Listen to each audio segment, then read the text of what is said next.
चार राजकुमारों की अद्भुत कथा। चार भाइयों का संघर्ष और बुद्धिमत्ता की कहानी बहुत समय पहले की बात है। एक विशाल और समृद्ध राज्य में चार राजकुमार रहते थे।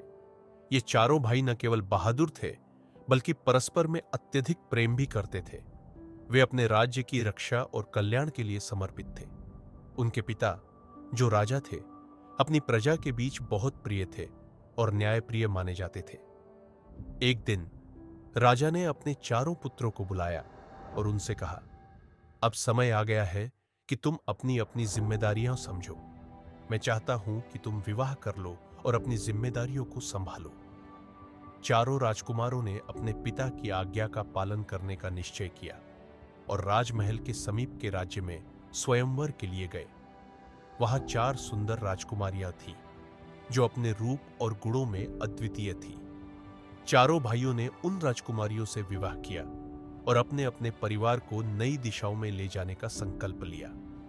शुरुआत में सब कुछ सामान्य था। चारों राजकुमार अपने अपने जीवन में खुश थे और अपने राज्य के कामकाज में मन लगाकर जुट गए। परंतु कुछ समय बाद छोटे राजकुमार ने महसूस किया कि कुछ तो गलत हो रहा है। उसकी पत्नी का व्यवहार अजीब था, मानो वह कुछ छुपा रही हो। एक रात जब सब सो रहे थे, उसने अपनी पत्नी को धीरे से आवाज दी और कहा, प्रिय, मुझे तुमसे कुछ पूछना है।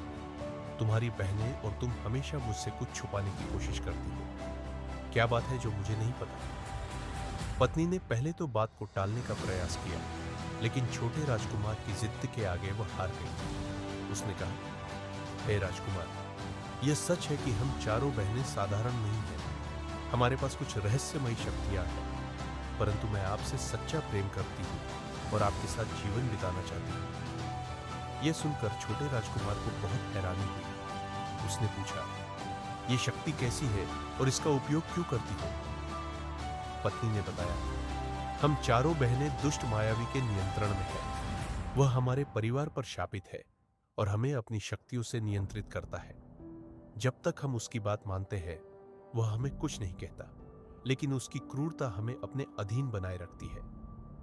यह सुनकर छोटे राजकुमार चिंतित हो गए और उन्होंने अपनी पत्नी से पूछा, क्या कोई उपाय है जिससे हम सब इस दुष्ट मायावी से मुक्त हो सकते हैं?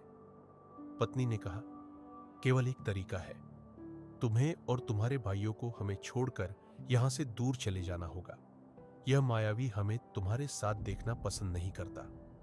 यदि तुम हमारे पास रहते हो तो तुम्हारा जीवन संकट में पड़ सकता है। छोटे राजकुमार की समझ में अब यह बात आ गई कि उसकी पत्नी उससे सच्चा प्रेम करती है और किसी षड्यंत्र में फंसी हुई है। उसने अपने भाइयों को तुरंत बुलाया और उन्हें यह सारा रहस्य बता दिया।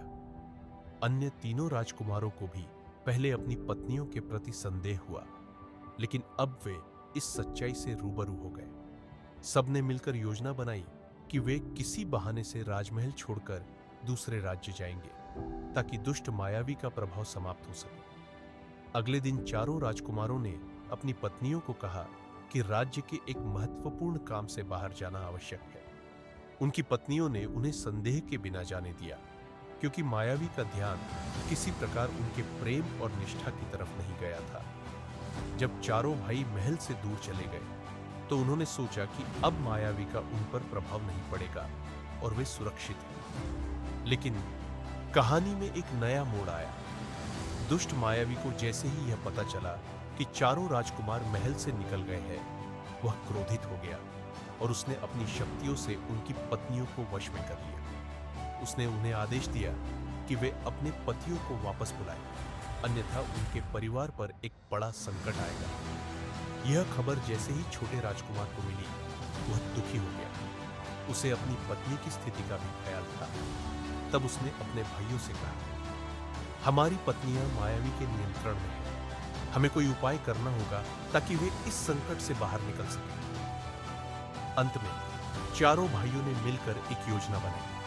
उन्होंने सोचा कि क्यों ना उस मायावी से समझौता करने की कोशिश की जाए। वे मायावी के पास गए और उससे कहा, हे मायावी, यदि हम आपके किसी उद्देश्य में सहायक हो सकते हैं तो बताइए। मायावी ने कहा, मैं तो केवल तुम्हें अपने अधीन रखना चाहता था, ताकि तुम्हारे राज्य की सारी शक्तियां मेरे पास आ सके। यदि तुम लोग मुझे अपना राजा मान लो तो मैं तुम्हारी पत्नियों को मुक्त कर दूंगा। लेकिन चारों भाइयों ने ठान लिया था कि वे अपने राज्य और परिवार की रक्षा करेंगे, चाहे इसके लिए किसी भी खतरे का सामना क्यों न करना पड़े। उन्होंने मायावी के इस प्रस्ताव को ठुकरा दिया और उससे युद्ध करने का निश्चय किया।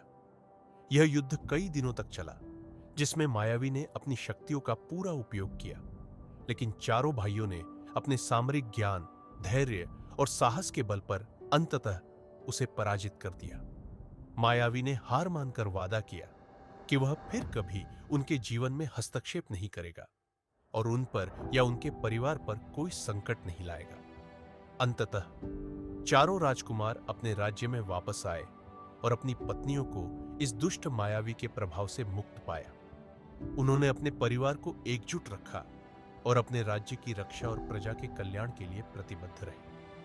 इस प्रकार भगवान श्री कृष्ण ने देवी रुक्मिणी को बताया कि चारों भाइयों ने अपनी बुद्धिमत्ता, साहस और प्रेम से न केवल अपने जीवन की रक्षा की, बल्कि अपने राज्य की भी रक्षा की। यही सच्चे राजा और वीर योद्धा की पहचान है।